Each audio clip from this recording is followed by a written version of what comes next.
Pahiram po ng 20 minutes ng inyong hapon. Ako po si Boy, and welcome!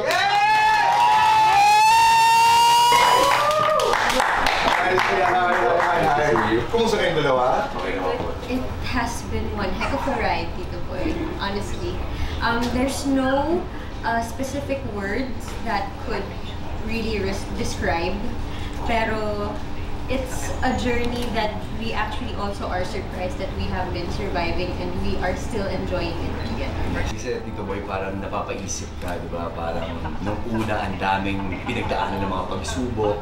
And then ngayon, na ito na po yung mga nangyayari sa amin, doon mo marirealize na parang lahat may dahilan kung bakit kailangan natin pagdaanan yung our faith kay God. Ang amo po pala. Yeah. Yun talaga. Papanata every night, like kami nagpe-pray. Kahit hindi kami magkasama, pagdating ng 7 PM, alam namin na mananalangin kami. Magkasama man kami o hindi, okay man kami o hindi, palaging sa kanya kami maglalabas ng sama ng loob bago kami talagang mag-usap ng kaming dalawa. Well, alam naman natin na it will be a phase. Pero sa ngayon, Tito, especially that we are in our religion as well, it's not tolerated to live inside one roof nang hindi kayo kasal. And we honor that because ako rin po, alam ko na I am reserving myself for that person who I know will love me forever. And alam kong si Lulu yun. Alam kong dadating kami doon. To share also, Tito Boy, naghiwalay kami for a while. Well, hindi niya hinayaan na hindi kami magkasama, na talagang mawalan kami ng communication. But the relationship became cold. And so parang I wasn't really reciprocating every time he told me that he loved me, and also he was very apologetic sa kung ano yung nagawa na mali. And ako rin, sa totoo lang, kahit na I was in pain, hindi ko rin kaya na mahiwalay sa kanya. At the end of that year, na-realize namin na sa hirap at sa ginhawa, kung ano man ang mali, kung ano man yung masakit, at masaya sa mga puso namin, pinili namin na magstay kasama yung isa't isa. Ito yung siguro maraming nakakaalam nitong pangyayari na to. Okay. And it was very controversial at nangyari yun, wala pa kami isang taon. Ito yung? The controversial parking lot. Yun yung nasabi ko.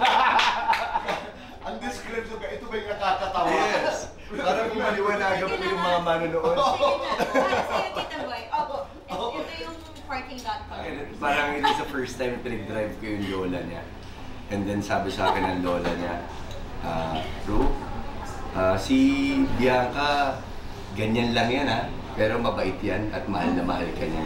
Kasi nasabi niya, masungit, mataray, pero alam niyang mabait yan at mahal na mahal.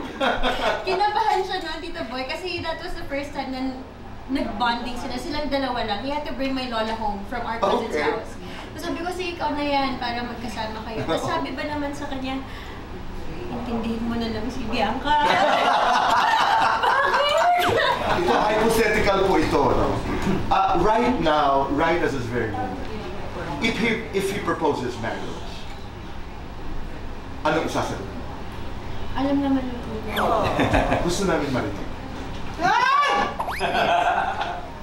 Yes! Yes. Black Rider, sweet lover. Sweet love. Lips to lips, eye to eye, Ruru. Eye to eye. Cuddling, kissing. Cuddling. Mahigpit na yakap o matamis na halik? Matamis na. Bianca OA o nonchalant? Nonchalant. Bianca Lola's girl, Ruru's girl? Both. Titig ni Ruru o halik ni Ruru? Titig. Lights on or lights off? Lights on. Happiness or chocolate? Happiness. Happiness. Best time for happiness?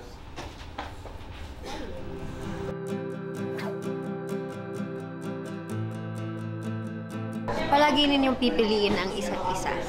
Kakabigay lang sa amin ni Tito Boy ng payo na ito just now, bago itong interview na to. Separation is never the answer to any problem. At napag-usapan na namin din ni Ruru yun before na magkasakitan man kami, whatever that may be, ang pagmamahal ay tungkol sa pipiliin ninyo ang isa't isa. And syempre, ang Panginoon Diyos ang dapat na maging sentro ng pagmamahalan ng dalawa. Na-miss namin si Tito Boy, and of course, we would like to thank Fast Talk Yes. for having us again. Di ba? Ano because of that? But of course, that's like